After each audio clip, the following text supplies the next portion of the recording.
Hello, welcome to my live. Sorry, I'm slightly late, but we continue. We continue from where we left off. Wairimu Mokoro is a TikToker on that clock up, and she's very active, and she's very spiritual, and she connects with the ancestors with her teachings and her content. And so she called out to women, Kenyan women, and said that you did something that you've never done. You've allowed the continuing of life. You proceeded on as if the deaths in June did not happen, as if a genocide was not committed, as if we don't have missing persons, as if we don't have abductees, people whom we cannot correctly ascertain whether they are alive or dead. People who the government is telling us, is showing us the middle finger and telling us, yes, we have them, and yes, we are going to continue, and yes, you cannot do anything about it. So, because of that, you proceeded on as if life was normal, and you have customary duties, you have customary obligations, you have customary requirements from your ancestors. And women were the weepers, women were the mourners. Women are the ones who go and scream. Women are the ones who go and yell and wail. Women are the ones who go cry. They go and cry to God. They go and cry to spirits. They go and cry to their ancestors and say, God, take these kids who have been murdered by an angel of the devil. This murderer is called William Ruto. Take their souls. Accept them into heaven. The women are the ones who are supposed to lead that. But you listened to the oppressor. He told you that he's going to stop. He told you that he's going to change his ways. But this man had never any intention to change his ways. In fact, he had camouflaged his true self. He had turned himself into a wolf, pretending to guard sheep. So this man had no intention of changing. This man has no intention of changing, but you are hoodwinked at the time to believe that he was embarking on remedial measures. He was never going to do it. In fact, he has escalated the killings. During Christmas alone, we have seen over 15 abductions and deaths. Bodies are being dumped in the middle of nowhere. And so, that's why the rallying call was to the women, was to the wamama, because you are mothers. Because you are the only one who can connect to the pain of giving birth to another human being. You are the only one who knows how it feels to be connected to somebody by the umbilical cord. That is a strong bond. And you cannot continue. You cannot continue with life. Just a minute. You cannot continue with life as if it's normal, yet you are not offered your prayers. You have not, your way of offering prayers is to cry, is to wail, is to mourn, is to pray. And now it doesn't matter the age group of women. We have mothers in their 20s. We have mothers in their 30s. We have mothers in your 40s. We have mothers in your 50s. You know the pain of losing a loved one. You can relate to the pain, to the anxiety, to the anguish that right now Kibet Bull's mom is feeling. You can feel the pain. You can relate to the anxiety and the anguish that Peter Moteti's mom is feeling right now in their family. Billy Mwangi and all the other abductees. You can relate. And so we've never seen Kenyan women, we've never seen you of late rising to the occasion, doing what you were purposed to do in real life. This is you. You are powerful beyond measure. A few women, it wasn't even hundreds, it wasn't even thousands, it was less than 100. They stood by and stopped Daniel Arap Moi from grabbing Uhuru Park. One solitary woman stood by and stopped Moi and JJ Kamodo from grabbing Karura Forest. One woman called Wangari Maathai. So you are powerful beyond measure. They have instituted and orchestrated all these distractions for you just to distract you from your divine purpose. Women, it's your time to rise to the occasion, because our men have been systematically emasculated. Our men have been distracted with a lot of nonsense, with pornography, with alcohol, with vera, with jabba, with all sorts of nonsense. And so even them, they are unable to exploit their full potential. Which is why you're seeing right now the majority of the people who are being cited as sellouts, as betrayers, as infiltrators, majority of them are just so happen to be men. We are talking about the head of the snake, Okiya Omtata. We are talking about Boniface Mwangi. We are talking about Hussein Khalid. We are talking about Morara Kebaso. All of these are men who have left their divine purpose, who have stopped using their heads. They have been sold for fear. And now they think that they can extend that losing streak to the rest of the men in the country. While the other men take time to recalibrate. Women, you've always been focused. You've always been, this has always been your fight. We are jointly intertwined with a call for good governance. We have seen women have been the number one victims, the number one casualties of a dwindling and declining economy. And as that is happening, the men have just been making a mockery out of it. When I listen to radio stations, they've just been making a mockery. Oh, we have the scourge of single mothers. Oh, we have the what? Oh, tunaitishwa pesa. But all of these have just been used to mask and to obfuscate the fact that the economy has been on a downturn ever since Uhuru came and Ruto now escalated it. And who are the primary victims of bad governance? It goes without saying, it's women. They don't want to address that. They want to make it like now it's content for media. Now let's talk about what? Let's talk about what? The families are being broken because of lack of money. Once the man doesn't have money, is unable to sustain the family, then everything goes haywire from there.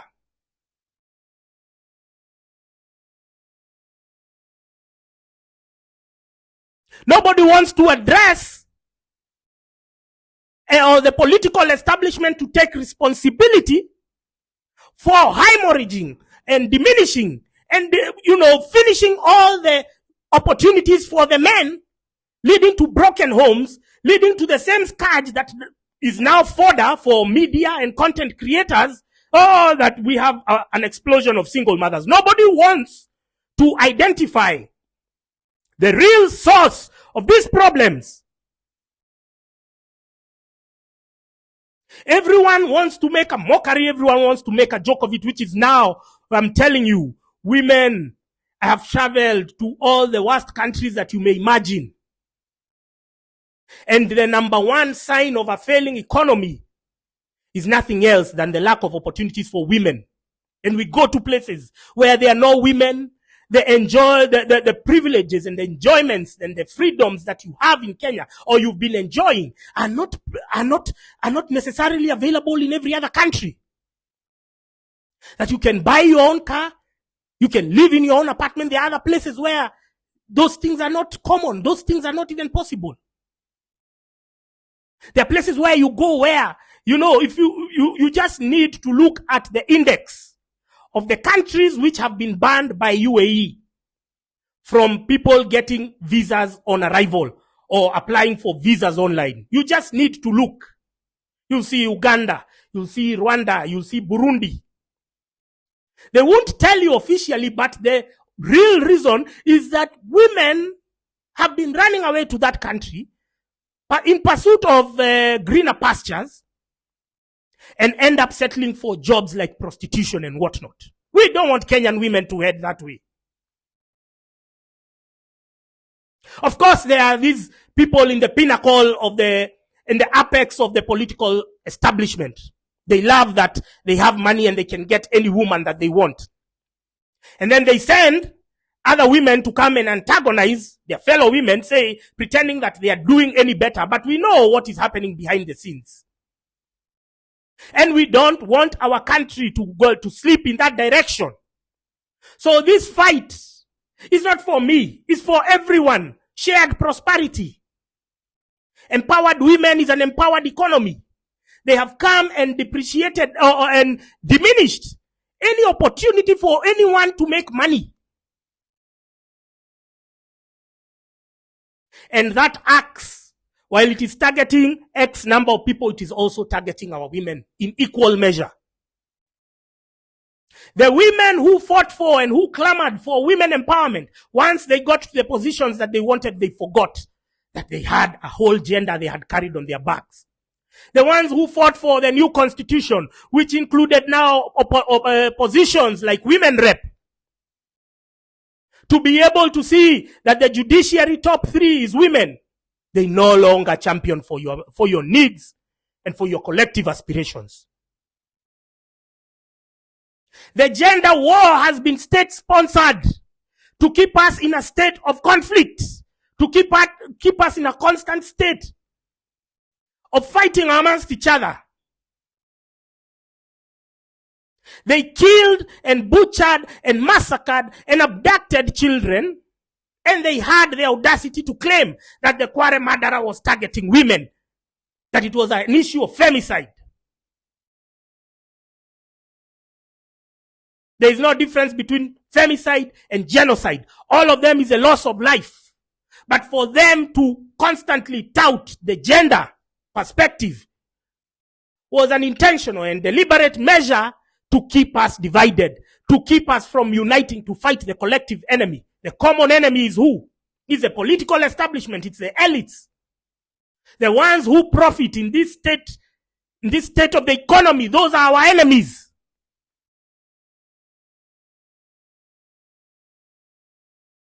We find ourselves in such circumstances, not because we wanted, but because we have allowed it. Silence is consent. You have allowed. Your silence is compliance. Your silence is giving room, is emboldening wankers like Kimani Ichung'wah to speak out of his ass, to talk all the crap in a funeral. You cannot even respect the dead. You turn a funeral into a political theater where you spew all toxic and divisive rhetoric.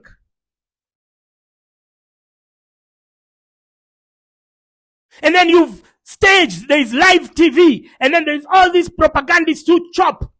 Idiots like Mutembei TV. They chop all that. They chop the most volatile. They make it viral, so that we can continue getting aggravated. We can continue living on the edge. We can stay in a constant state of anxiety. Because they feed off our negative energy. They feed off our conflict. They feed off our divisive.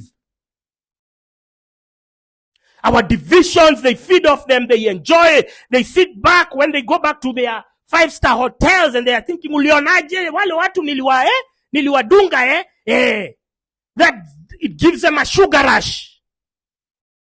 But you have enabled it. You are a co-conspirator. You have facilitated the economic ruin that we are undergoing. You have created all these political animals. The question is, are you ready? The question is, will you turn up? The question is, will you continue buying fear?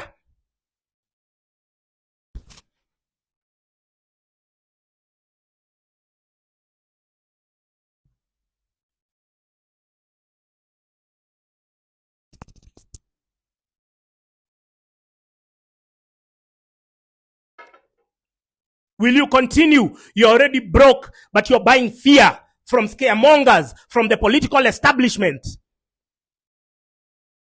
We have already declared that Monday, 6 January is a public holiday. We have already declared. We have circulated a gazette notice.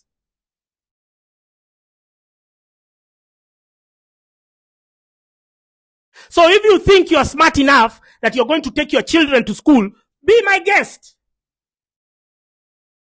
You're so desperate to take your children to school to learn in a flawed curriculum, where even money for capitation has not been wired, has not been availed, where even teachers, we don't know whether they are going to have salaries, but you're so keen on sending your children to school because you think they are a burden. If you want to take them to school, be my guest. If you want to open your business, you have seen in today's nation, they are saying Maina Jenga, he's a dog of war. Maina Jenga has been running Matatu cartels, has been running the goons, has been cited, mentioned adversely in the ICC reports because of his perpetrating of genocide.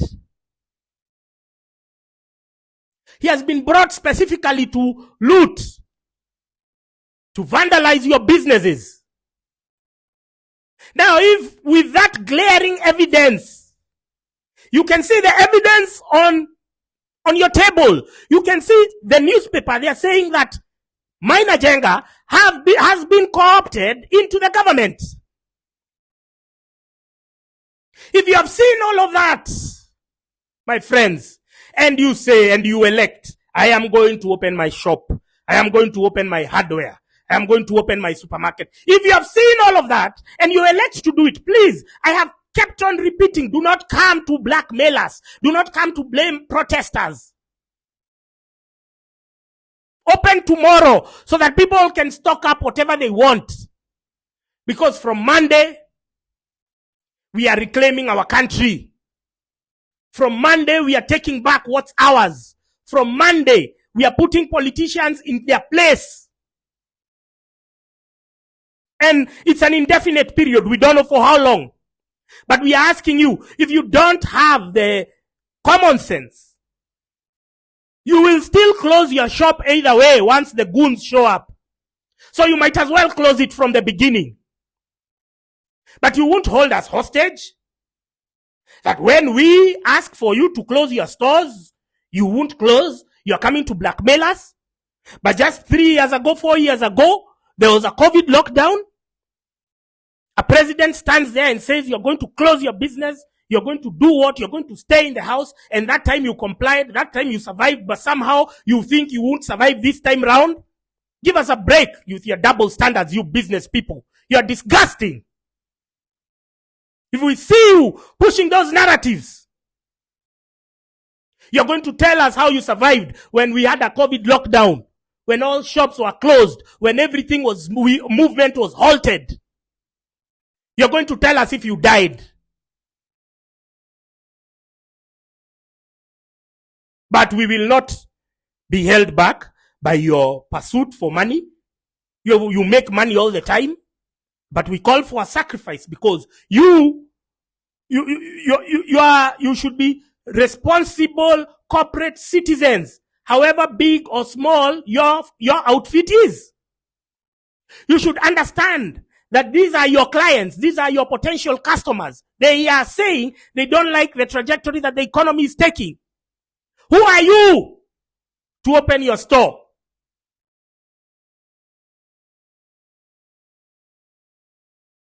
With your collaboration, we can end this faster. With your participation, we could end this in 1 day, in 2 days, in 3 days. With your constant, back and forth, trying to hog the limelight from the actual victims, from the actual abductees, from the cause, by hosting your own parallel pressers, claiming that we are affecting your businesses. How entitled are you that your customers have elected to protest for good governance?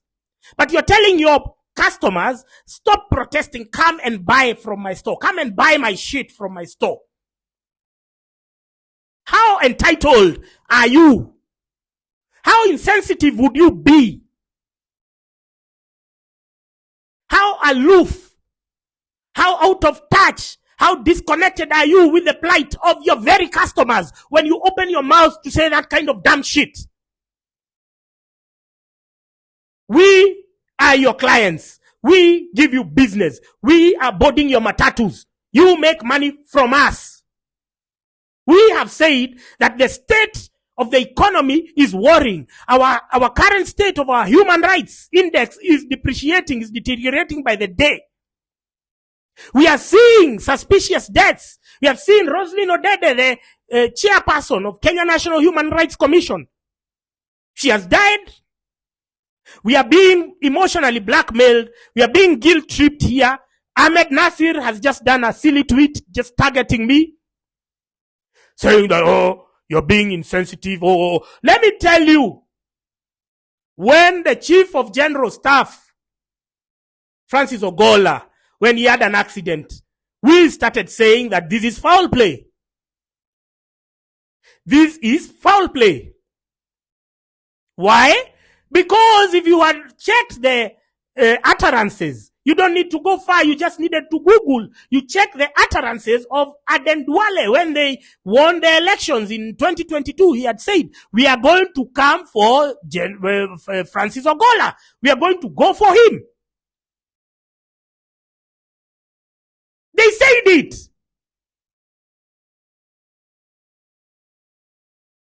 It's not, we are not cooking stories. Our memory is just fresh. And I told you, we refuse to unsee glaring evidence. If the evidence has brought itself there, why would I unsee it? Why would I pretend that it doesn't exist? So if Aden Duale said that with his own mouth that they are going to kill Chief of General Staff Francis Ogola, who am I to dispute him? Who am I to doubt him? Who am I to underestimate him? And at the time that Ogola died, Aden Duale was the Minister of Defense. He was directly in charge of that docket.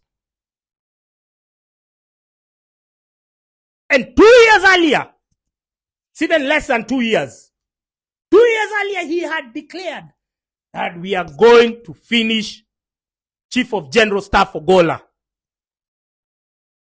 Now, with that kind of glaring evidence, why would I tweet, rest in peace, it was an accident? I'm not a stupid idiot. I'm like, this is murder. This is premeditated. We have the evidence. We have the utterances.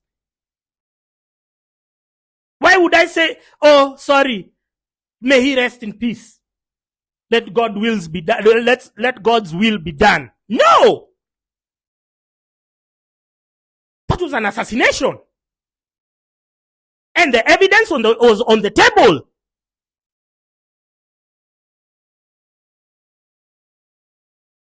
So now, Roslyn Odede has died. Just at the time, we are being told that she was ailing. Nobody has mentioned that she has ever taken a work leave. Nobody has mentioned that she was let to go, she was allowed to work from home, or she had been suspended temporarily, or she's not been. No, we didn't get those details. But me, I use my deductive reasoning to understand that she has been in the thick of things. She has been announcing how many people have died. That information has been cited by international media. They've been quoting Kenya human rights numbers. They have said 80 Kenyans or 70 Kenyans were killed during the June protests. Another 100 or 200 have been reported missing. Kenya human rights have been doing that. Those informations, once they get there, they are hurting the government's image. Because don't forget, these are fraudulent government that wants to hoodwink the donors and buy as much time as possible so as to continue with the winning streak. The winning streak is what? Stealing 2 billion shillings daily. Doing phantom deals like their Danny contract. And so when Roslyn Odede dies, at a time when we've been talking about agencies which should be filing reports to the International Criminal Court about the war crimes perpetrated by William Ruto and his fucked up government, me, I look like that. I'm like, me, I don't believe in coincidences. Sorry. Pardon me. Pardon me. I don't believe in mainstream narratives and I don't buy coincidences. Roslyn Odede has died just as the Kenya Human Rights Commission was in the middle of continuing their audit of the missing persons, of the dead persons. And she dies. And you seem to think that's a coincidence? If you think that's a coincidence, then you also believe that General Francis Ogola's plane helicopter crash was an accident. Somehow the helicopter that he normally uses was dysfunctional, or it was being used elsewhere. Somehow. By sheer coincidence. Because we are all about coincidences, right? And so he's forced to use a Huey, a rundown Huey helicopter. And in the mission that he was going, he was sent there by the appointing authority. He was told, go look for, I don't know, they were going to schools, they were inspecting schools that KDF had done. So you are literally being set up.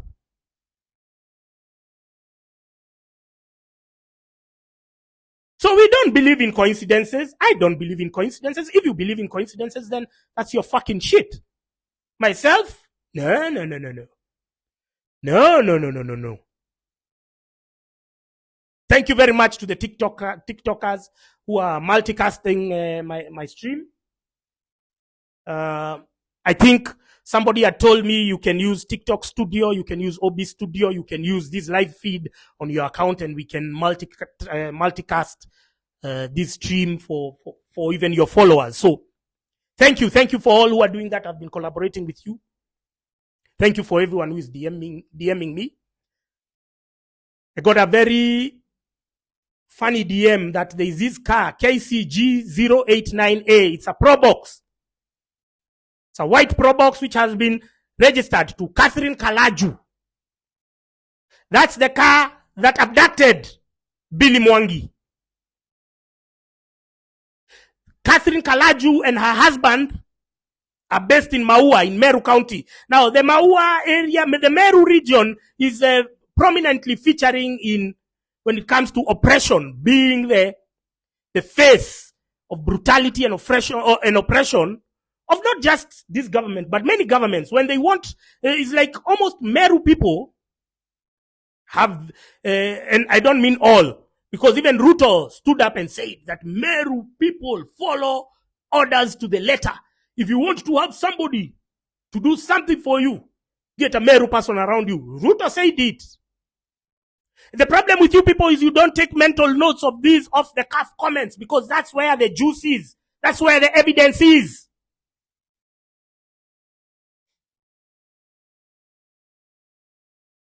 If you listen to off-the-cuff comments where Ruto was talking after June 25th, he was just saying, we're going to come for each and every one of you. So those who are smart took protective measures. You removed your SIM cards, you changed your locations, you did that. Those simple measures for a stretched security apparatus, they are important. But if you want to operate as if it's business as usual, if you want to consume news as if you're just a passive consumer, yet you want to tweet or you want to post one of those memes, you have to know that this is serious shit. You have to know that once you get an opportunity, you get it once. Once you get it once, you finish. You don't go home. That Boniface Mwangi was able to herd you like goats, taking you back to the slaughter. That you people still second guess yourselves. That even Githurai people were on the streets on December 31st, and you could not even mobilize yourselves to walk to CBD. That lethargy is not by coincidence.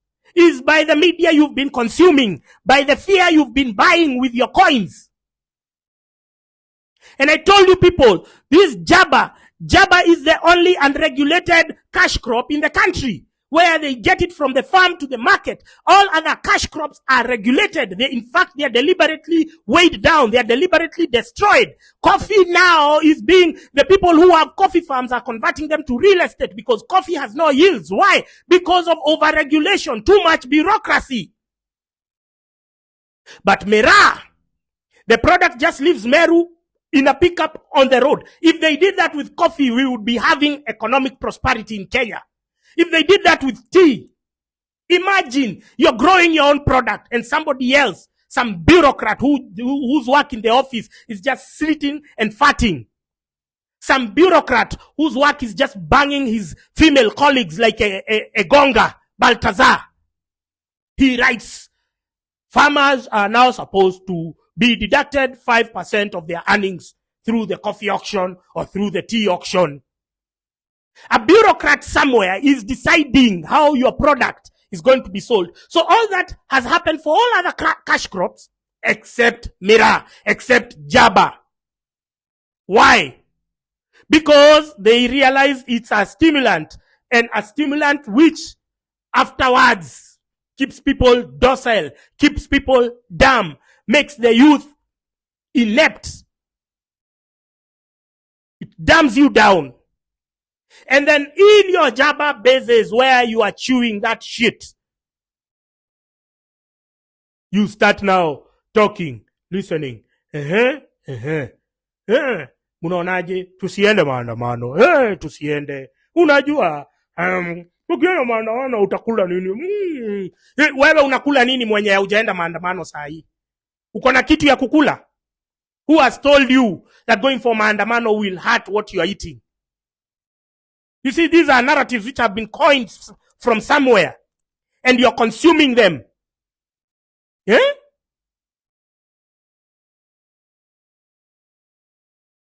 You're consuming them like an idiot. I am telling you, this whole Jaba operation started in the mid to the late 2000s. Previously, Mera and Jaba people they were outcasts. We could not entertain them. We could not have them in our conversations. They were outcasts. Now, even major hotels, I don't know how that policy changed. There's a club called K1. K1 was a premium house. Suddenly we start seeing, suddenly people can go and eat Jaba over there. Oh, there's reggae night. People can eat Jaba. But it was one of those class harmful drugs that we could not tolerate. They were acceptable, yes, in the public, but people who used to eat Jaba and Mera were outcasts. How they became mainstream, I don't know. But during the same period, we have seen a lot of enforcement and crackdown on alcohol. Because of what? Because in the bars is where people have a lot of political conversation, unhinged. In the bars is where people mobilize. In the bars is where people get enlightenment. So there was a systematic crackdown on alcohol, on bars. But then the Jaba bases, all of them, as all other facets and components of the economy were collapsing, Jaba bases were expanding in the estates, in the neighborhoods.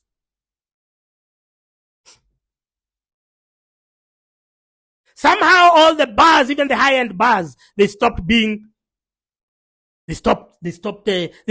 lenient with Jaba consumers. Suddenly reggae music, and I told you reggae music is another avenue of desensitizing the population because they come and evangelize you against your will.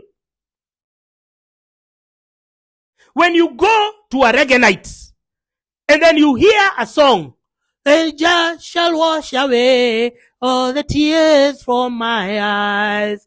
In times and the storms and the tides are rising high, we know we shall live, we know we'll survive. Jah shall wash away all the tears. Jah is washing away your tears. How? You will wash away your tears.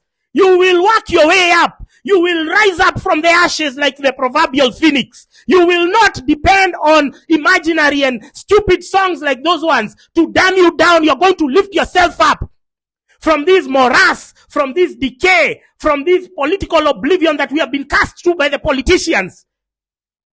You have to see the accessories that they are using to dumb you down. You have to see the fear that they are using to scaremonger you. You have to stop buying it. You have to rise up, you useless bastards. So, it started, now it escalated with the Uhuru era.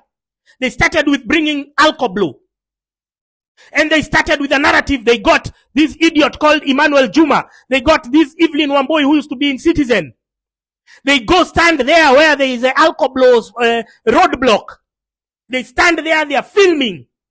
And then they get the guy, they are shooting their videos over there.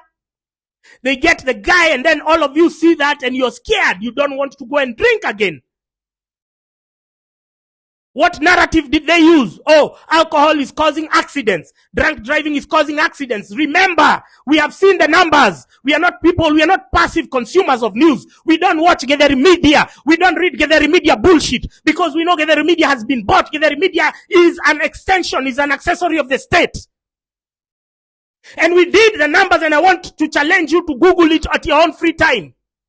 There were more accidents in between 2020 and 2021 when we were fully locked down. There was no movements and the bars were closed. There were still more accidents then than 2019 when there was no lockdown. In fact, the rate of increase of accidents between 2020 and 2021 is higher than 2022 to 2023 and 2023 to 2024. So were we drinking alcohol were we driving during the COVID period? No. Were we even driving? You have to get special permits. We were limited in our movements. So alcohol has never been the cause of bad accidents, road accidents. The cause of road accidents has always been poor road design. These guys, the contractors and entrepreneurs, they leave the road half done. They leave stones in the middle of nowhere. They don't mark the road. They don't put reflectors. You're just driving like this. A bump pops out of nowhere. You find yourself flying. There's no drainage. Rironi, the ABC place to Rironi, that stretch alone, it is dark. It is always under construction. Has been in that state for 10 years. 10 fucking years. But they have sold you the lie that alcohol is the problem. Oh, they got the MPs.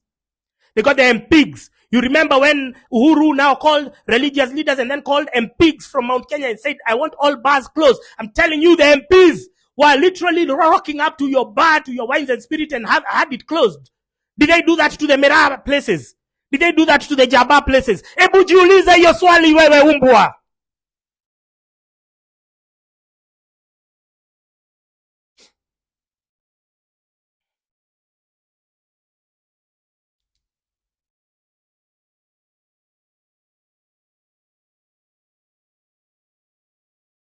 Jiulize swali hilo.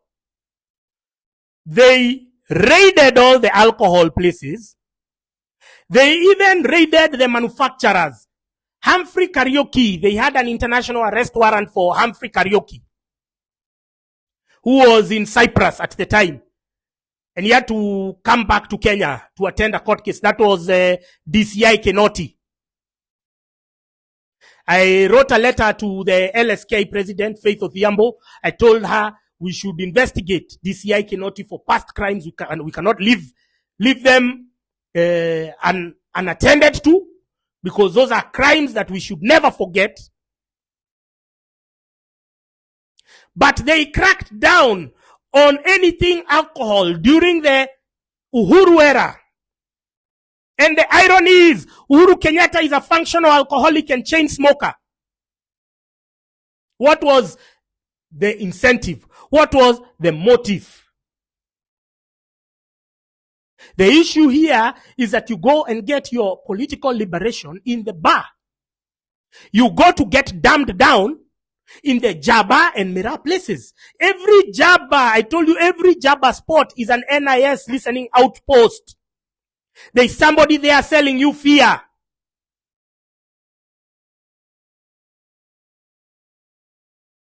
Kuna mtu hapo amewekwa, his work is to de-escalate. Once aniona mamioto zimepanda, their work is to de-escalate.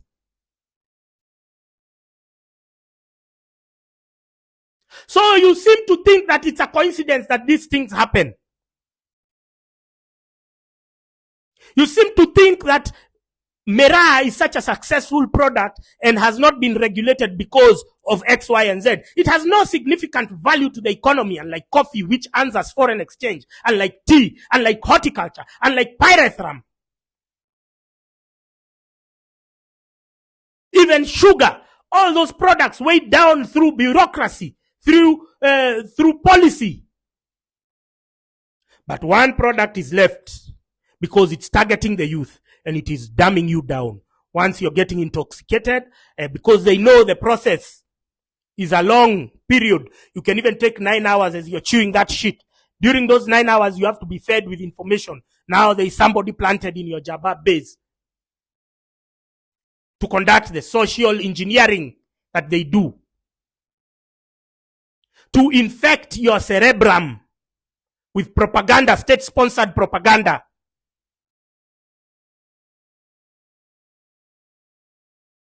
So you think you're having intellectually stimulating conversation. No. Your cerebrum is being infected. They realize, why should we kill? And if you look even in the 80s, in the 70s and the 80s, when they realized that they could suppress the black neighborhoods in America with stuff like cocaine and what, they turned a blind eye. Let's push this shit there. Because if these guys, if we don't suppress them, if they decide to wake up, they can realize their strength, they can maximize their potential, and they can marshal their political clout either through the streets or through the ballot.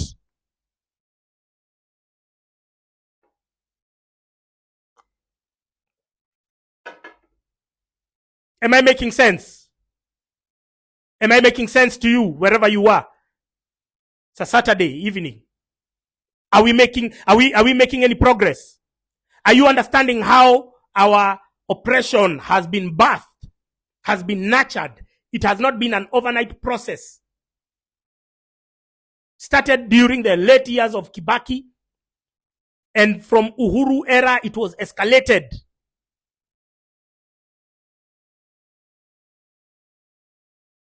They got the churches on board. They got the media on board. Everyone was just saying alcohol, alcohol, alcohol. But no problem. If you're gonna ban alcohol in Kenya, if you're gonna ban alcohol here, then what you do is give us roads. Saudi Arabia, they don't take alcohol there. It's extremely prohibited. But they have roads, they have what? They have everything. Free hospital, university, school, everything is there.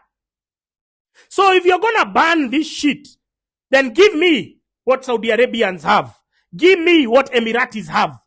Give me what Kuwaitis have. But stop trying to impose first world war laws in a third world country.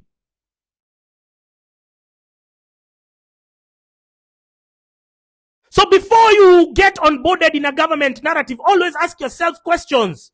Because these things I told you, they are planned on a desktop by David D. and Itumbi. They sit down and then they know who to send to speak what they want. And at some point, there's no even financial benefit. They're just doing it for the thrill of it. It's almost like Boniface Mwangi and these sellouts.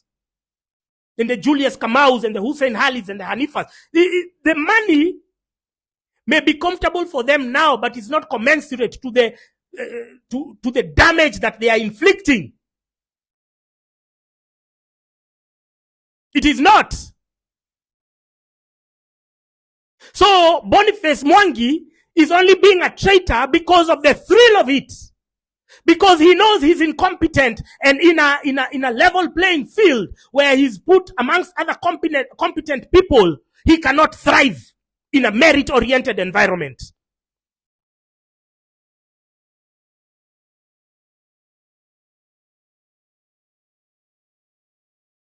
And so, profiting at a time, at such awful periods of our history, and you find yourself making it, is only because you can go and suck William Ruto's dick. That is the only reason why you're making it. Because you know when a government that we truly deserve comes into power and you're forced to put your thinking caps on and you're forced to compete with other able-bodied, able-minded Kenyans, you will not thrive. You will not survive. You lack the mental grit. You lack the gravitas to even sustain yourself economically in a merit-oriented environment.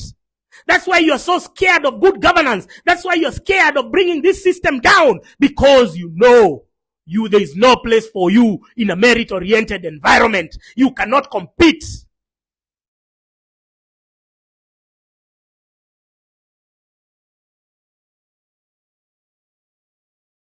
You cannot make it in a merit-oriented environment. That's why defending William Ruto is such a beautiful prospect for you.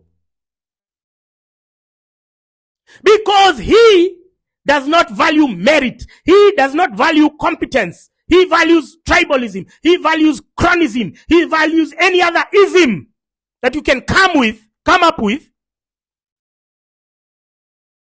Because we are in what is called a kakistocracy. Kakistocracy. It is a government of the worst being led by the worst of the crop, bottom of the barrel.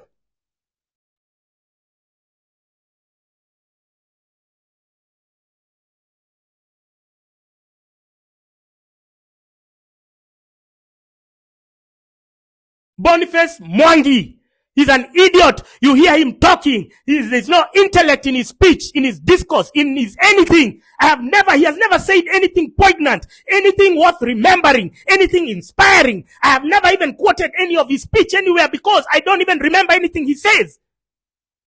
But the prospect of a William Ruto presidency is entertaining to him, because that's the only place he can thrive. In a merit-oriented environment, Boniface Mwangi will be condemned to the dungeons and the annals of history. We will forget that such a character existed, because activism will not exist.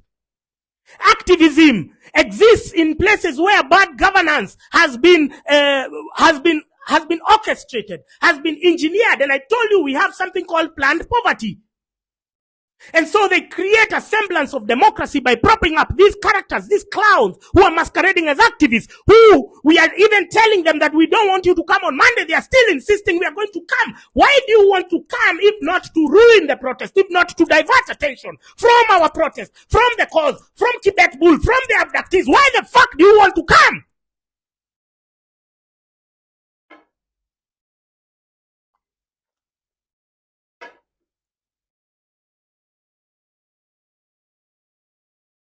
You only want to come because you thrive in darkness. You only want to come because activism is not a career. Activism has no form. You know, activism only thrives when there is bad governance. Once good governance comes, then there will be no use for you idiots.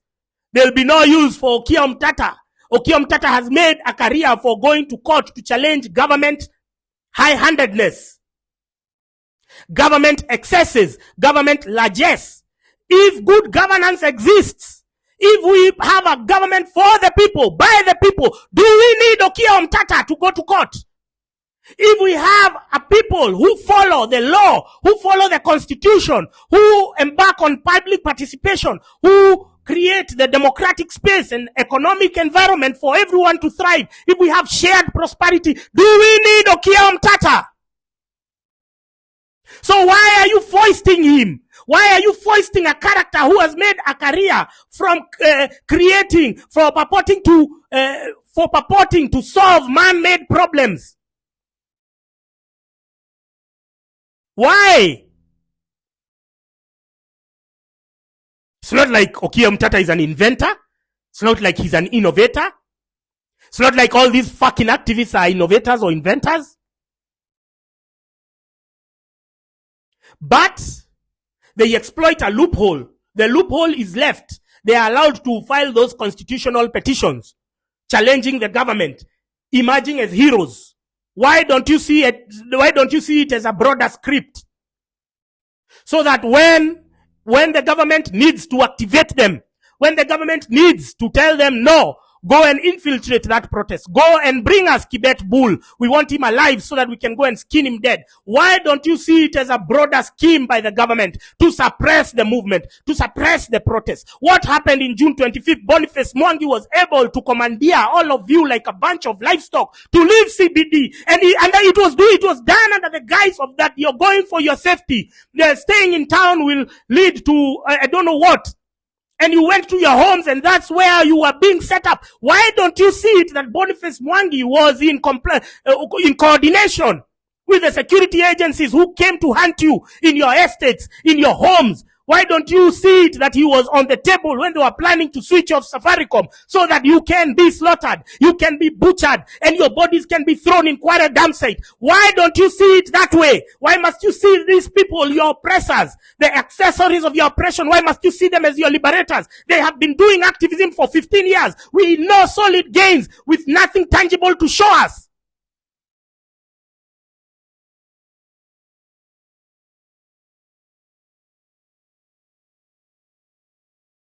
With good governance, we don't need activists. Go to Sweden.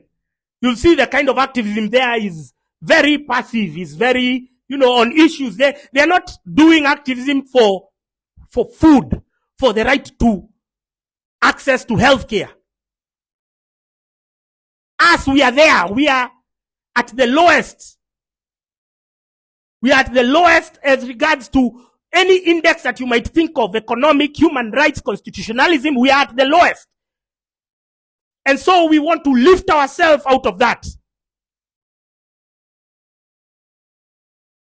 So do you think activists will want a system, will want a scenario where we have good governance, which condemns them to joblessness? Do you think it's in their interest to see Ruto fall?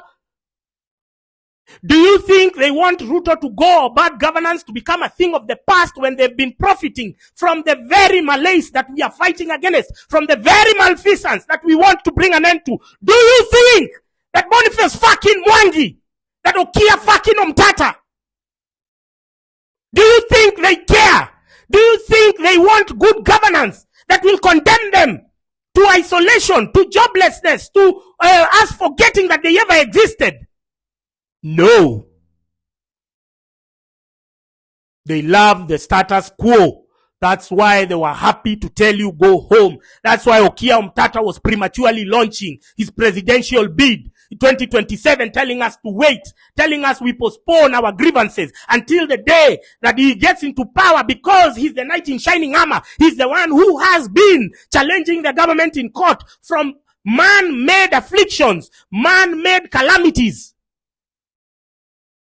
Why don't we then, instead of relying on this vessel, this accessory who has been challenging the government, which has been enacting, which has been undermining our economic prosperity and our constitutional gains, why then do we have to deal with the middleman? Why can't we deal with the head of the snake? Let's bring down the entire establishment.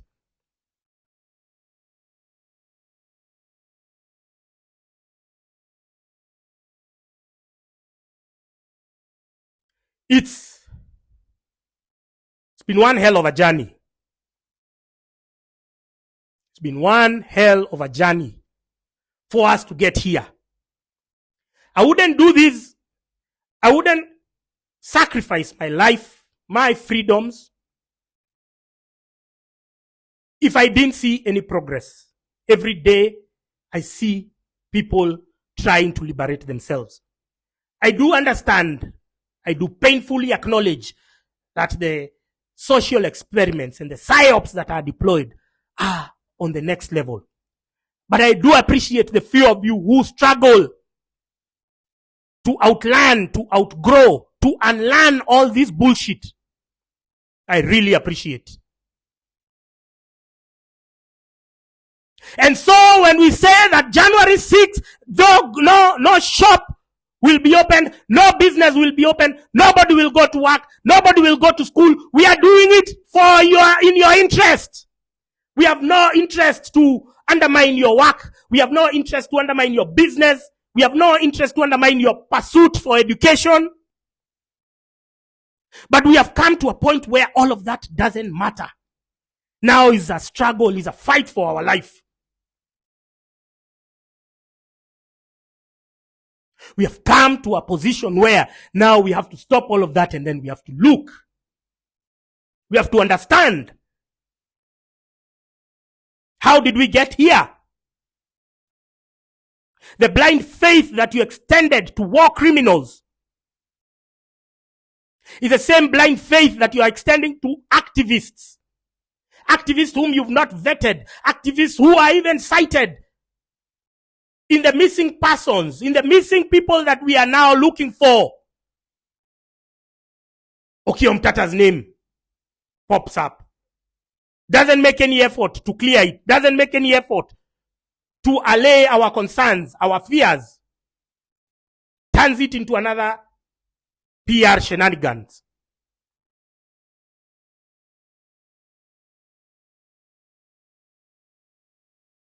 So with the possibility, first of all.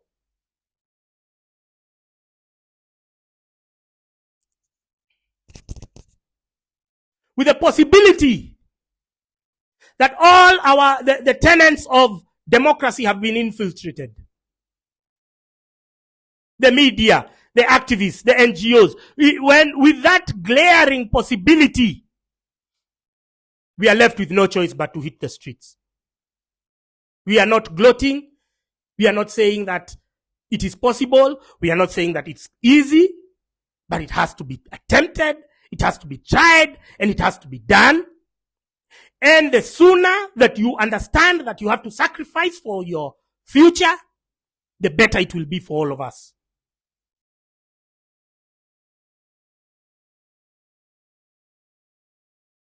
I wrote a letter to the religious leaders countrywide telling you your Sunday Mass, your Saturday Mass, you're going to convert it. You're going to speak about the victims. You're going to speak about the abductees. You're going to pray for them. That's not just enough. You're going to also appear on the streets. Religious leaders, we need you fully dressed up with the protesters in the streets. You have to join us. This is not the time to be on the fence. This is not the time to second guess yourself. This is the time to stand with the people. You can see where we are headed as a country. You can see the deaths. You can see the shock, the horror. You can see moms living in pain because of not knowing the whereabouts of their children. And even we are so desperate. We are saying, if you have murdered Kibet Bull and his colleagues and counterparts, can you give them the bodies so that we can bury them? So the religious leaders, tomorrow Sunday, you are not to sell fear to your congregants. You are supposed to mobilize them. You are supposed to encourage them to go for protest, to embark on their own civic process, civic awareness, civic participation. All of those go hand in hand with the gospel that you preach. So you are welcome to join the protesters.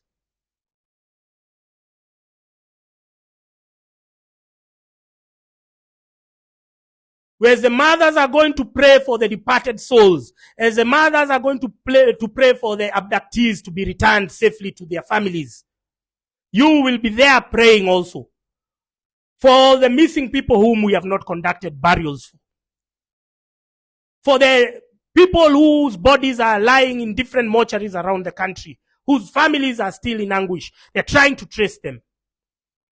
Religious leaders, there is no better time to rise to the occasion than now. The prosperity of your congregation is your prosperity. The continued disenfranchisement of your congregation poses an existential threat to the church. So it's in your best interest to be on the streets. from Monday, 6th January, sorry.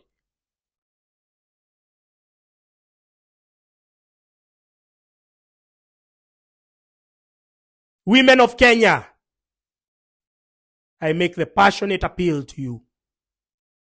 On behalf of the mothers of the abductees, on behalf of the mothers of the missing persons, on behalf of the mothers of the victims who are murdered, cold-blooded by the policemen deployed by William Ruto. Mothers of Kenya, I want you to put yourselves in the shoes of those mothers, of your fellow mothers, and know that it cannot be business as usual. We cannot continue living like this. I cannot watch another mother crying on TV. I cannot. My tears are here. I cannot watch another mother crying on TV. We do this because of an abundant love for our country. I have never been employed myself, but I'm so affected when I see people getting retrenched, laid off because of companies which are just shutting down, all because of bad laws engineered by some idiotic bureaucrats and the politicians. I get more affected than even the people who have been the retrenchees.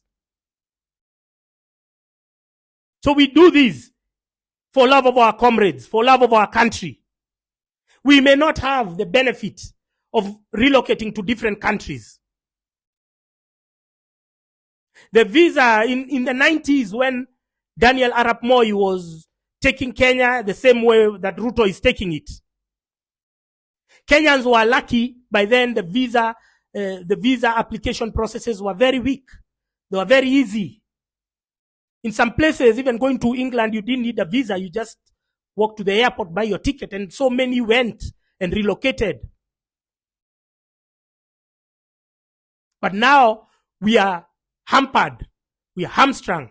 We cannot go to those embassies to apply for visas. We cannot go anywhere. So we are stuck in this shithole country called Kenya. And so what do you do when you're faced with that reality? You fight. You don't sleep. You don't pray. You fight. We are many. We are the majority. All the numbers are stacked against them. We know where they live. We know all their businesses. We know all their investments. Why would you stay at home? Because this activist has not told you, no. At this point, it's you as a person. It's you as an individual.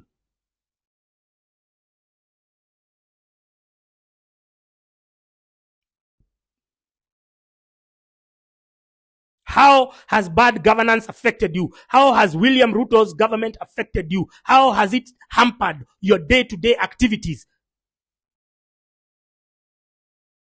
Once you answer that question, you know you need to be in the streets.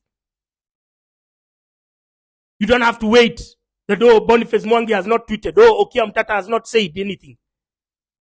It is their presence that comes to hemorrhage attention and resources from the genuine cause, from the victims. And they do it without any honor or shame.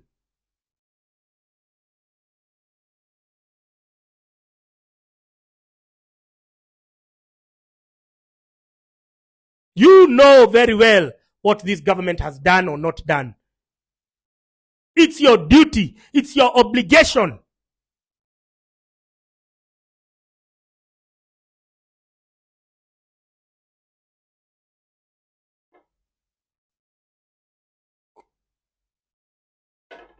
I saw this idiot called Kimani Ichung'wah talking about me at the funeral they were yesterday, saying that I am hiding, pretending that I have been abducted. No, I am hiding, trying to evade abduction. Because how will I be of use to the movement if I'm dead? How will I be of use if I've been dumped in Mau Forest like Kibet Bull and his counterparts? Please do not use my example. Do not cite me in one of your narcissistic public rhetoric utterances. You useless piece of shit called Kimani Shongwa. Why are you speaking about me? Huh? Because you don't have examples to validate your treachery.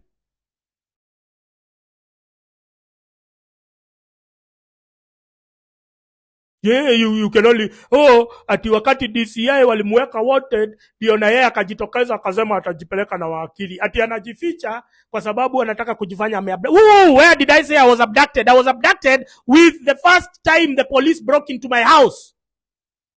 And because I tweeted, they could not abduct me. But unfortunately for the other victims, they were got before they could alert the public. They were caught before they could alert their members of their families. Kibet Bull went to Okia Omtata's office. Okia Omtata did not tweet that his brother was missing or even Kibet Bull has been abducted. He did not tweet. Why? Because he is collaborating with William Ruto's demonic regime. So this is a game of time. Every second counts. The person who is almost being abducted, you have to alert people immediately. And so number one thing to do is to restrain your movements. You don't have to go anywhere and everywhere. Number two, you have to be aware of your surroundings. You have to see whether there is a strange car following you. You have to see whether there are strange people following you. And I told you the frame of a policeman, you can always tell it. You always look, they are very upright.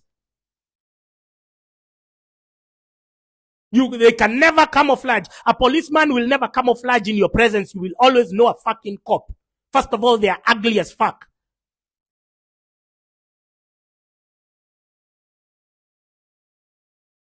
So you know your surroundings, understand your whatever. And then number two, simple tools. Get rid of your SIM card. You can move to a friend's or a relative's house. Use Wi-Fi. You don't even, I'm not here to promote the competitors of Safaricom. No. I'm not promoting either. If you don't have a Safaricom, the better. If you can rely on Wi-Fi, you are home and dry.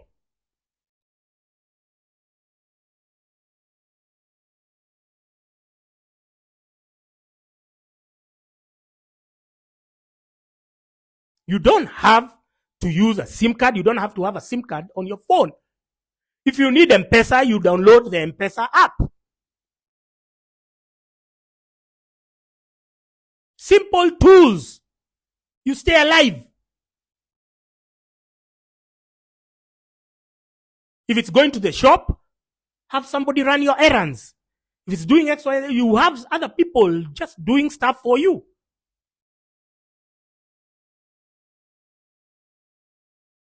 Don't have to go to the shop. If you can send a boda rider, go. I saw you guys trolling me that I'm being tracked using Glovo.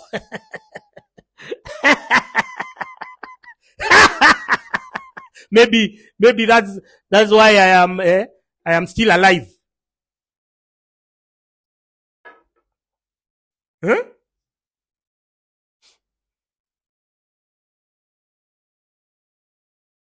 So, simple tips to stay alive. You can see the national outrage. You can see we are all pensive. We are all on the edge. A constant state of anxiety. Why? Because of people just ignoring simple tips. If the police are going to get you, let's make it difficult for them. So that in such a way that by the time they're breaking your door, you're able to alert 2-3 people.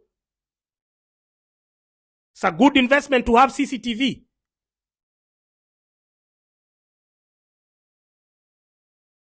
With backup, so that other people have access to it. So that if you see people with kofias coming to your house, you know these are abductors. This is Abel Rotich and his bandwagon of thugs, his bandwagon of killers.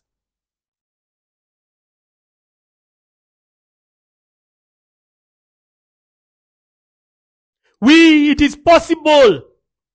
It is possible that by the end of this week, we will be living our dream. That by the end of this week, we will be stepping into our light. Had you listened to me on June 25th, I kept telling you Boniface Mwangi had alerted you even weeks earlier. Boniface Mwangi is a sellout. Do not leave CBD. We could have done it then. Now you've endured 6 months of pain, torture, horror, propaganda. All because of listening to people who have been infiltrated. To people whose best interest is for us to remain in a constant cycle of bad governance and malfeasance.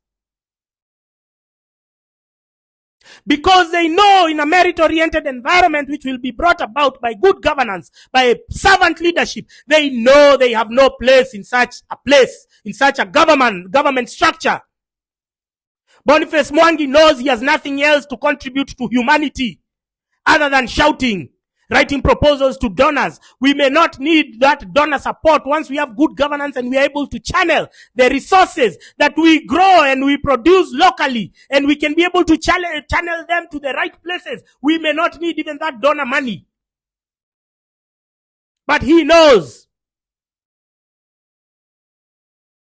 He knows he's an intellectual dwarf. He knows he has nothing else to offer humanity. He knows he needs to clear his children's Brookhouse school fees through the donor and the government money that he gets from betraying us, from suppressing mass movements. So he's literally shaking in his boots. He's literally losing sleep at the prospect of good governance, because he knows, how will I sustain my high maintenance wife and my kids' lavish lifestyle without the handouts I'm getting from government, from selling out, from betraying, from undermining mass movements? These are long, cold nights for him, I'm telling you.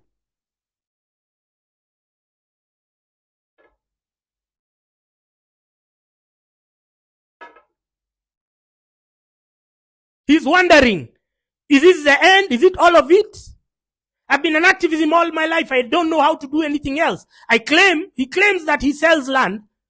But for him to sustain paying 7 million annually for school fees for his children in Brookhouse, you need to be selling land. You need to be like Tattoo City or somebody, one of those big barons who are, or Saiton. Even Saiton themselves are suffering. They're on the brink, on the precipice of bankruptcy, if they are not already there. He's telling you he sells plots for sale. How many people sell plots for sale? Can they afford to take their children to Brookhouse?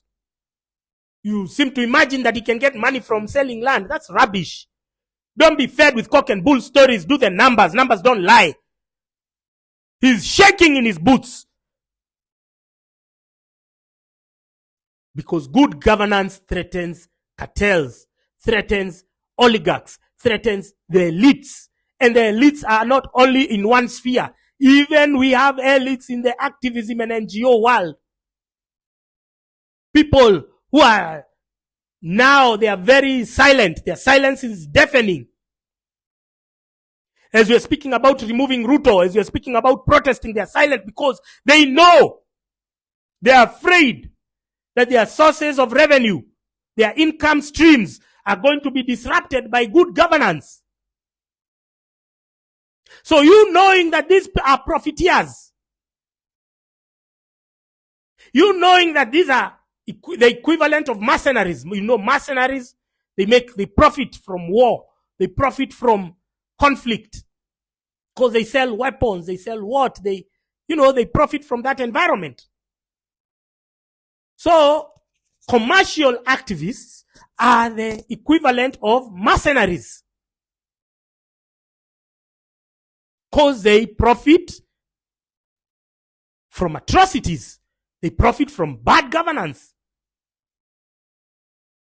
You knowing that, why would you go and place yourself with them? Why would you go in a circle and you start singing those shitty songs with them? Why? You knowing that, why would you go to eat miraa in a base? Why can't you eat that miraa in your fucking house? If you must indulge in your addictions. Why? You're going to be spoon-fed. You're going to be breastfed on a steady diet of government propaganda. Your cranium is going to be infected with pre-programmed lies so that you can go afterwards and regurgitate it to your friends and family. And you say, jana tulikuwa tunaongea na wazee. You think you are not talking to wazee, you are talking to NIS.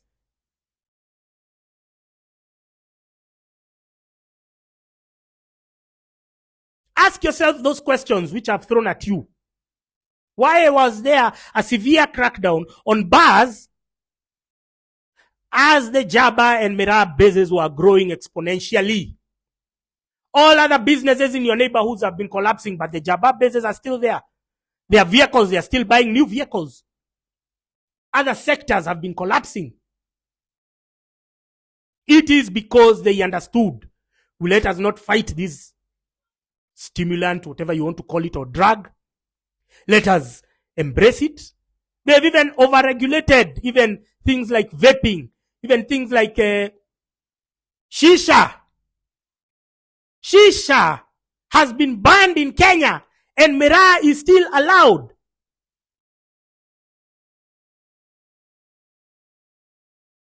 This thing that they put over here, the nicotine patch, was even banned, even it. Shisha was banned under the guise that it is harmful to your health and whatnot. But if you go and look at the Middle Eastern and North African countries where shisha is a mainstay, you look at Egypt, you look at Morocco, you look at all those countries, you look at their life expectancy, and then you look at Kenya's, you're going to see 10 to 20 years difference. We are on the range of 52, then they are from 60s to 70s. So is shisha really a problem? No. Why did they ban it? Because they want to, because they can. So that the young people can be moved from shisha to Mera, because they have controlled the Mera infrastructure from the plant to the source, to the market.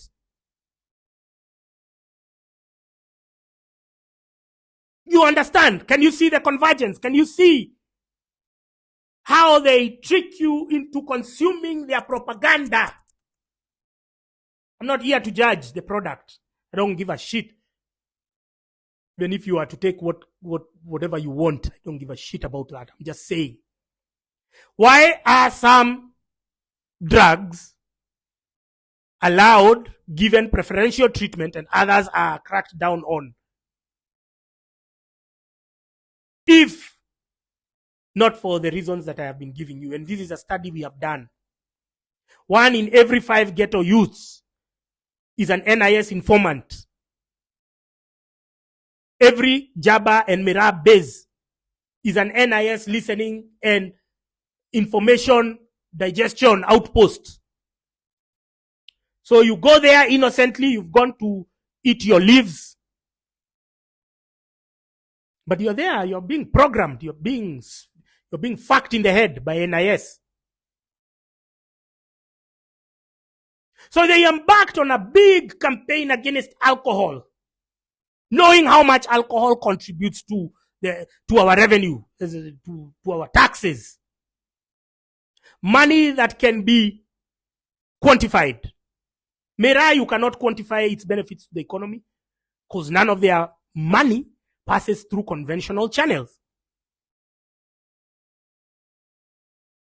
But it is allowed to operate.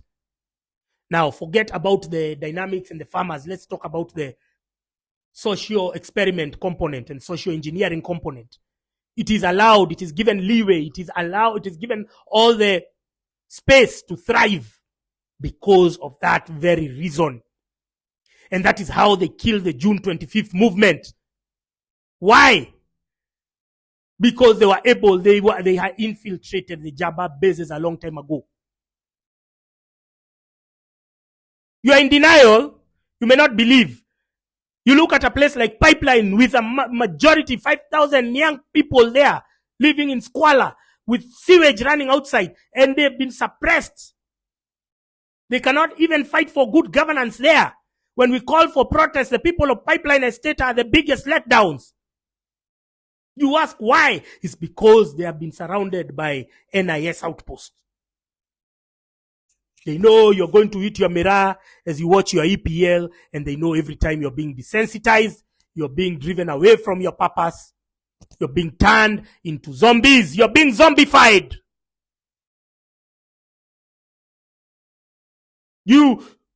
I told you, stepping into your light is a deliberate process. You step. It's never easy. It's a sacrifice. But are you ready? If you're not, go fuck yourself. Let those who are ready do it for you.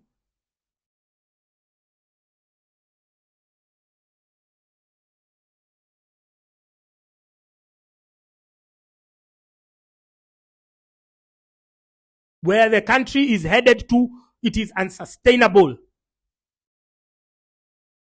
It is unfeasible. We cannot continue like this for another day. So anyone trying to blackmail us emotionally, anyone trying to guilt trip us that protests are spoiling your business, we are going to give you a shock of a life. And I've told you, the government has already pronounced itself that they are working with Mungiki. Mungiki, from historical occurrences, their work is, they are more focused on transport and they are more focused on business, going to collect illegal taxes. Now the government has admitted that yes, we are working with Maina Jenga. Yes, we are working with Mungiki. They are going to meet a lot of brutality. Mungiki, which is why women, you should stand firm on Monday. Mungiki, they don't like women wearing short skirts. They don't like women wearing trousers. They don't like women wearing hair, their hair without being covered. And worst of all is they encourage and call for female genital mutilation, FGM. When we had the My Dress, My Choice, it was elements of the Mungiki sect who were in control of a matatu terminus, who saw a lady in a short skirt and then they stripped her. You need to understand how quickly we are regressing to where we have come from. For instance, we have relapsed to the Moi era within, we have gotten to 30 years ago within 2 years. So if My Dress, My Choice happened in 2015, we have gone back 9 years within 2 years. Mungiki now have been foisted by the government. They have been adopted, they have been embraced. They have been co-opted as an arm of the government under the guise of fighting politicians, but in essence, it is to come and limit your freedoms, limit your capacity.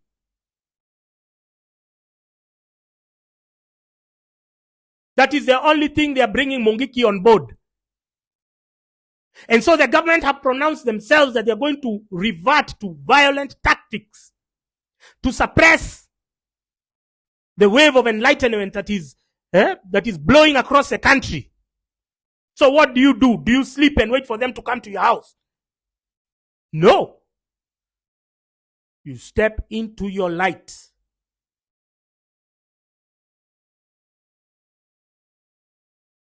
Don't wait for them. Don't wait for Mungiki to come for your businesses. Don't wait for Mungiki to come for your jobs. Don't wait for Mungiki to come for our women, barring them from wearing short skirts. Myself, if you don't have a short skirt, I cannot even look at you.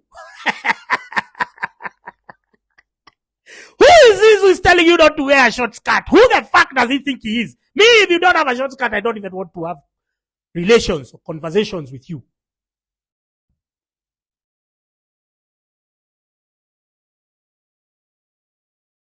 Who is this telling our women not to wear a short skirt?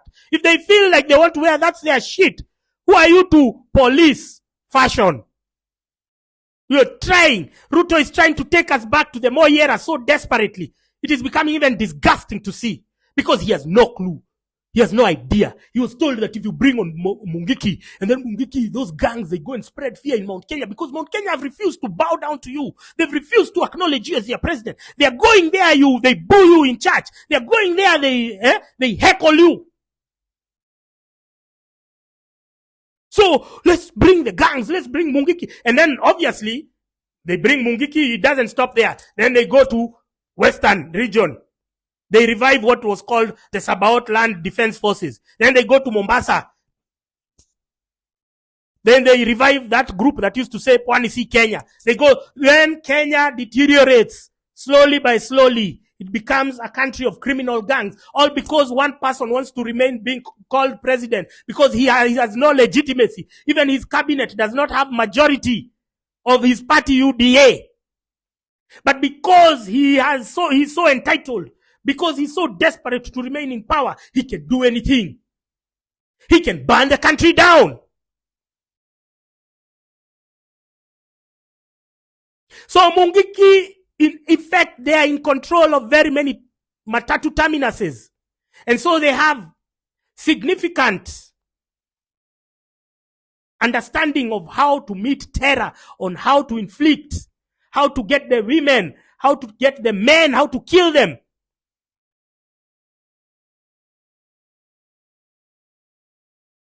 And they call him the dog of war. He's a necessary evil for any regime that is in power.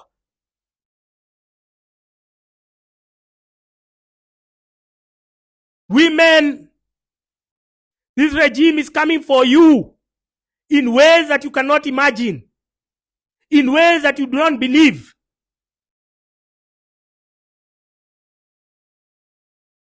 Mothers of sons, they have emasculated the boys. They have sold them fear. They have allowed this drug called Mera and Jabba to go because it complements their propaganda outreach efforts. Women you don't know, they have diminished. They have deprived you of money. They have even glamorized you the way you ask for money. Nitumie kitu. It has become content. It has become fodder for content creators and for media, for radio shows. Because they are making a mockery of your economic plight.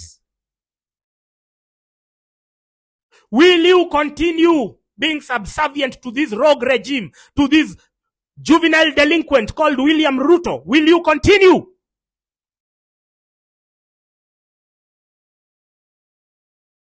Rise up, Kenyan women, across all economic classes.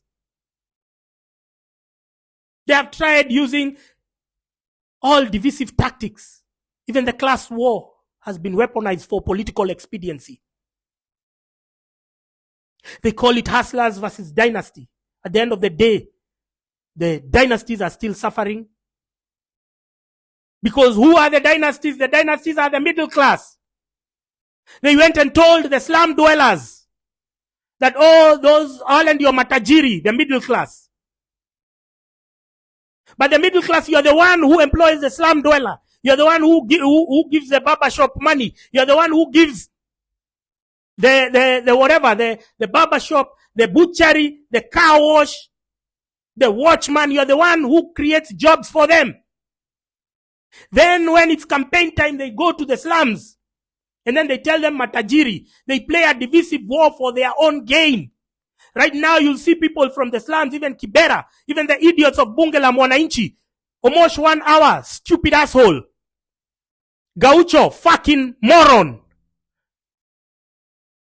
They are not supporting the maandamano because they've been sold, they've been fashioned with this divisive sentiment that, oh, wale ni matajiri, sisi tuko na shida yetu, mimi nataka unga. Utapata unga wapi? Ni sisi tunakutafutia kazi, umbwa wewe. Kumamako. Ni sisi. We are the ones who create jobs for the slum dwellers.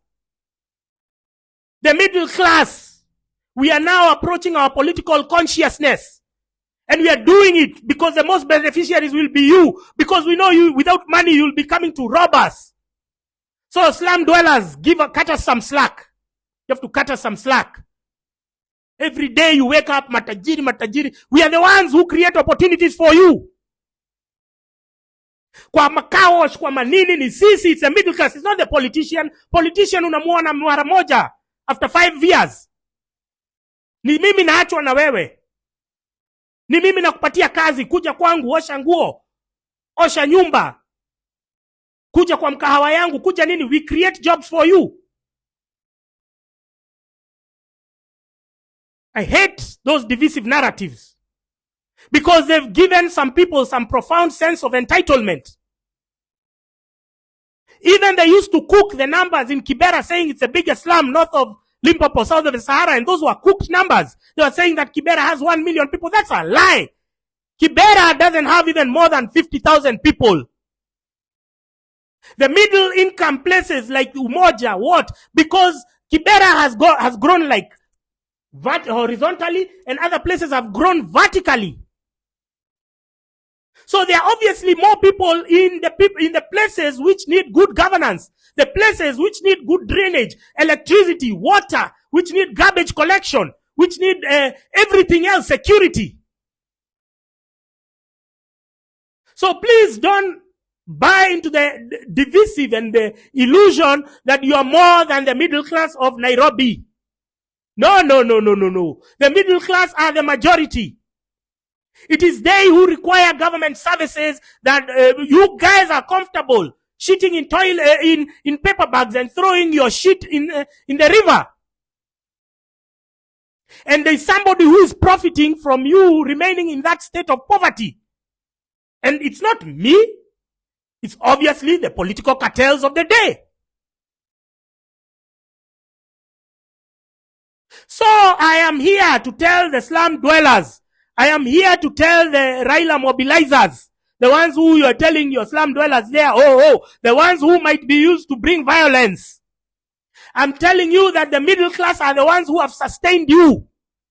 The middle class are the ones who create jobs for you. Without a middle class, you will be as good as gone. You will go back to the village.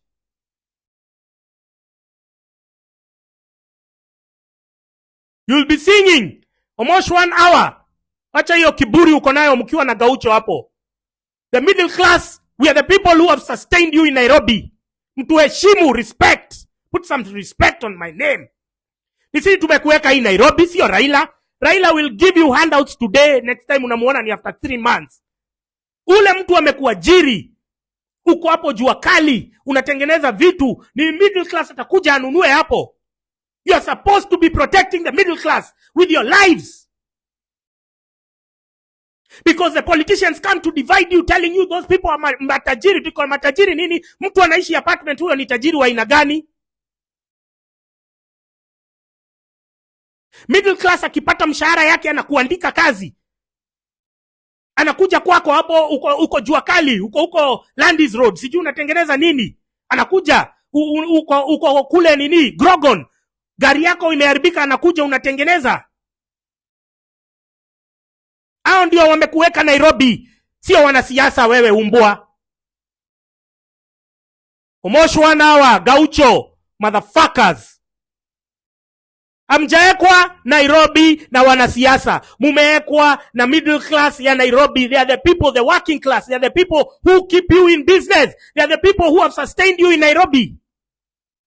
Na the middle class is being systematically destroyed by the government. Ukiangalia sasa paycheck ya mtu anafanya kazi inakatwa 49% na watu yenye hata hawatumii hata kununua madawa kwa hospitali, ama kutengeneza barabara, ama kuweka street lights, ama kufanya nini kwa mashule. They are not using it. Yote inaenda nje. Yote inaibiwa, inaenda nje.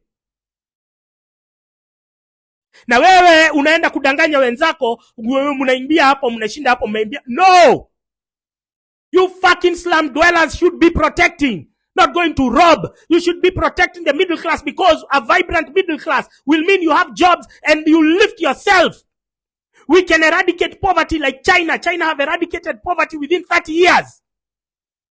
We can do the same. You will forget using those flying toilets in your life. You'll never use them again. You'll have running water. You'll have electricity. You cannot live like cows. You cannot live like animals forever.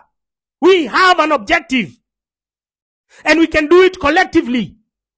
By you not falling and taking the bait of politicians, the divisive sentiment, the cheap and empty rhetoric. You exist because of the working class. Hata ukiwa umefungua kibanda inakaa aje. It's the working class that sustains you.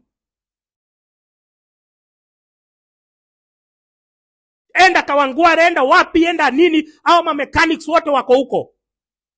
Wameanza kufunga moja kwa moja. Kwa sababu nini? Because the government is coming for the middle class. They want our money.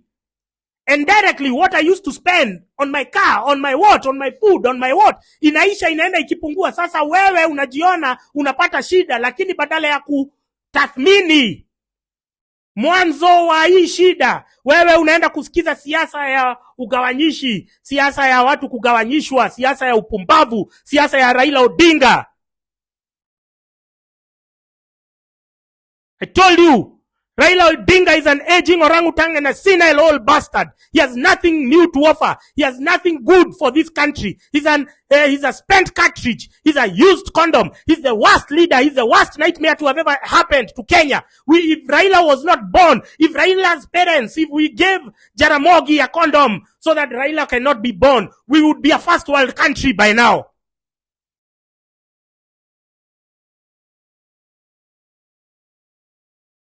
With every successive oppressive regime, he has been going to embark on secret handshakes. Handshakes that are meant to undermine constitutionalism, rule of law, economic prosperity.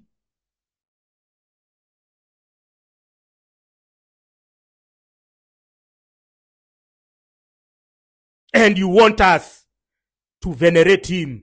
You want us to glorify him. You want us to call him the making of an African statesman. That's why he's being foisted to AU, because they think he has the credentials. Siasa hizo za ukabila na ugawanyishaji.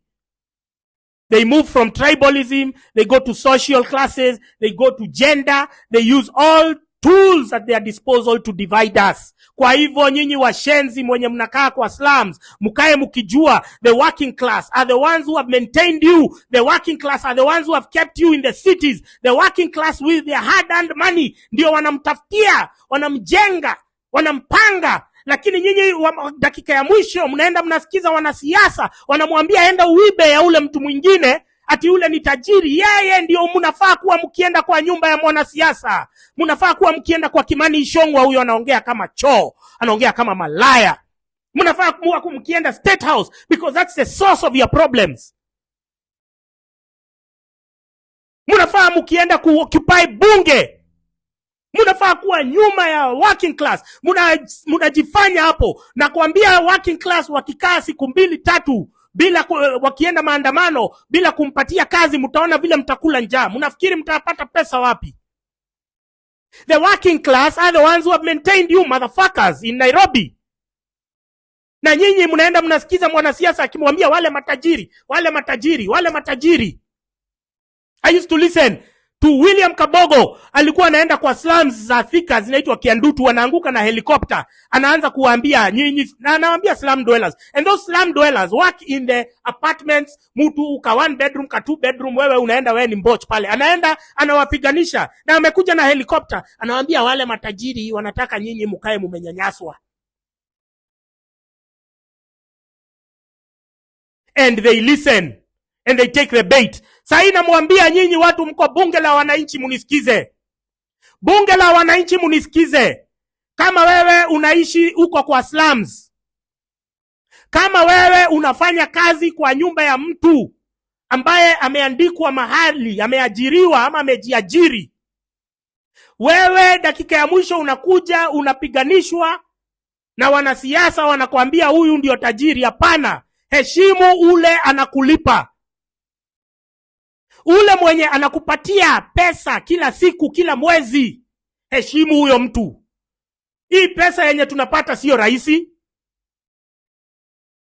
Mimi nakuambia kuja, wewe you'll be my gardener, you'll be my nini. Wewe ni wewe utakuwa kazi kwangu, wewe ni wewe na kuweka watchman kwa duka yangu. Wewe hayo pesa haikuji rahisi. Kwa hivyo wewe kusimama hapo kusema ati wale taking the bait of politicians, uko na upungufu wa akili. Akili yako ni mavi peke yake, hauna akili wewe umbwa. Muheshimu the middle class. Muheshimu the working class.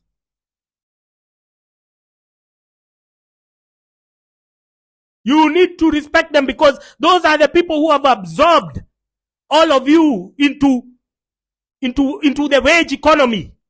Unapata hela yako, unaweza kununua unga. Heshimu ule mtu amekuandika, ameandika mwenzako.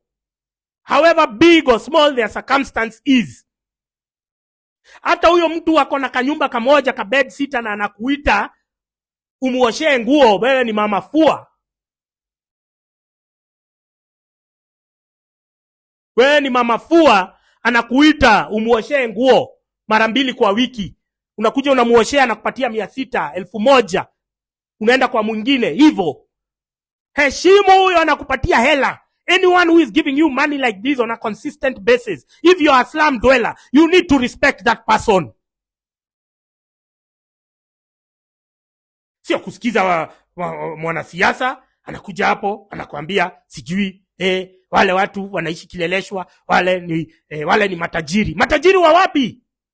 Mtu anaishi kwa nyumba atakuwa tajiri aje? Hao wako kwa huko Muthaiga, wako na acres in Muthaiga, in Karen na wapi, na anakuja kukwambia mtu anaishi kwa 3 bedroom, 2 bedroom, 1 bedroom, ati huyo ni tajiri. Na wewe unasikia this guy ako kwa acres in the city. In the city mtu ako na eka moja. Na anakichukua microphone hapo anakuambia wale matajiri kwa sababu mtu anaishi kwa 1 bedroom, 2 bedroom. Muache hiyo upuzi, slum dwellers. Najua mumeuziwa huko mauongo. Mumeambiwa msiende maandamano, ati hii maandamano ni ya matajiri. Wacha nikwambie, the middle class and the working class are the ones who have sustained you. It's not fucking Raila Odinga. Raila Odinga is an asshole. Raila Odinga is a tumbocrat. He's a self-seeker. He's a profiteer. He's an ideological prostitute. He's a malaya. Ile mambo Raila alikuwa amesimamia 2023 tukiwa maandamano na yeye, sio yenye anasimamia saa hii, sio yenye wanaongea saa hii, sio yenye Mbadi sijui nani Opiyo Wandayi wanaongea, Gabriel Oguda wanaongea. Wamebadilika hivi kwa sababu hawana msimamo. Wale ni malaya wa kisiasa, wale ni malaya wa kifikra, hawana msimamo. Msimamo wao ni wa hela. Wanakuja wanaongea kwa niaba yenu, na nyinyi mtawausikiza kweli? Kwa hivyo mnaambiwa msiende maandamano. Ile maandamano ni ya middle class, ile maandamano ni ya matajiri. Matajiri mtu anaishi kwa 1 bedroom. Ule mwenye anakuambia hivyo ako na 5 acres in Karen, kuna 2 acres in Muthaiga, ako na half an acre in Kilimani, na anakuambia wale ndio matajiri. Wewe usipangwe, wewe umbwa. Nimekuambia uheshimu the people who pay you. Uko kwa car wash, ule mtu anakujanga hapo, anakuachia ufungue ya gari, anakuambia osha.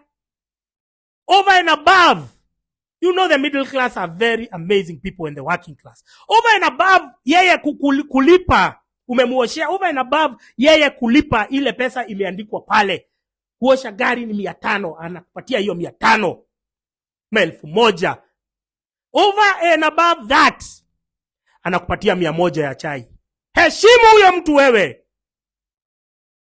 Respect that motherfucker. That guy is your God. Huyo ni Mungu wako. You respect him. Oha. Msichana amekuja hapo, amekuachia gari yake Mazda, uioshe vizuri, unamfanyia kazi vizuri, over and above kulipa ile bei amekuja kulipa yenye itakufanya ukae kwa kazi, anakugonga so 2. Sababu madem wana tip juu, they are heavy tippers. Anakugonga so 2 juu. Huyo ni Mungu wako. Unamuona hivi unasema yes sir. Ukimuona ako maandamano unafaa ujiulize, huyu mtu sio mwenda wazimu. Huyu ni mtu mwenye ameniweka kazini. Huyu ni customer wangu.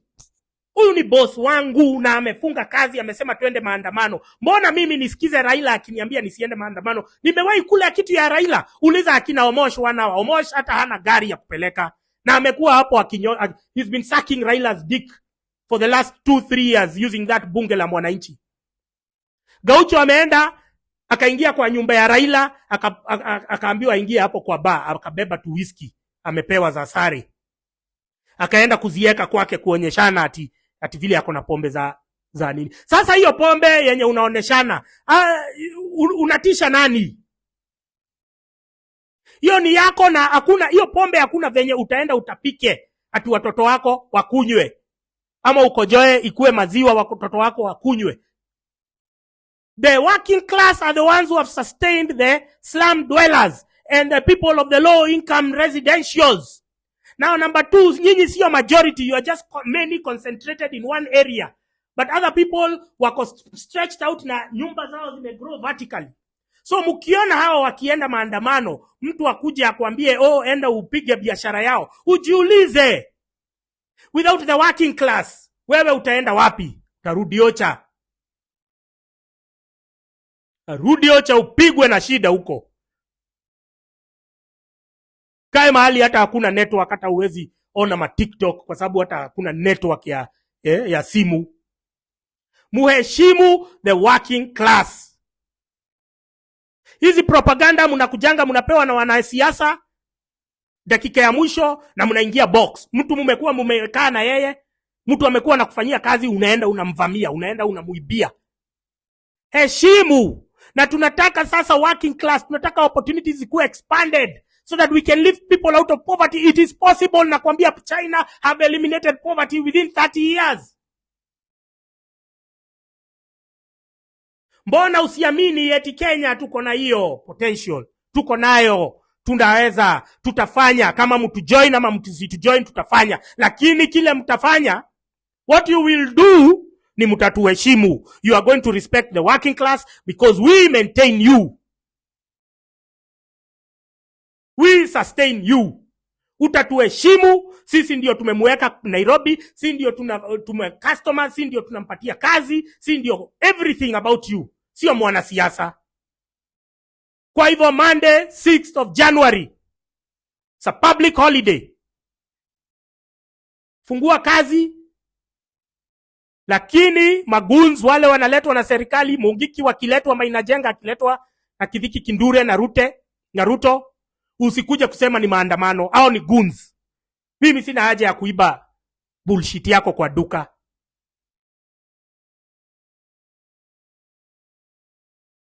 Ukisikia unataka kupeleka mtoto wako kwa barabara apatane na magoons hao Mungiki, wewe enda.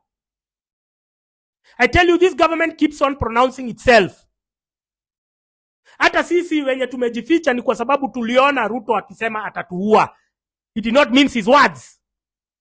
Sasa wewe ukisikia hivyo si unajificha? Haya, leo umeona gazeti ya Nation ambayo is a mouthpiece of the government. Leo wameweka Mainajenga on the front page. Mimi hawajawahi niweka, the way I have profound things to say. Hawajawahi niweka, lakini wameweka goon, the head of the goons in Kenya, wamemweka hapo. That's a signal from the government saying that they are going to unleash goons and violence on businesses. They are going to embark on looting and vandalism. So will you open your shop on Monday? If you choose, if you elect to open, that's your shit.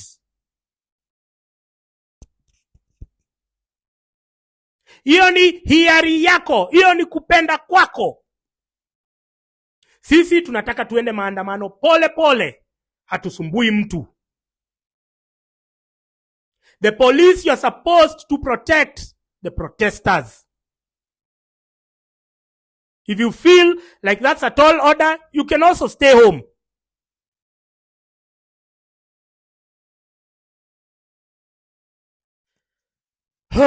Santeni sana, naona ni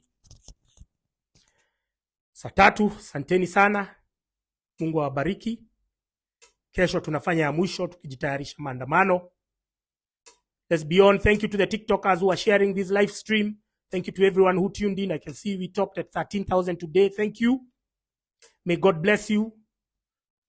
Get ready to step into your light. You are ordained. You are chosen. Your destiny awaits.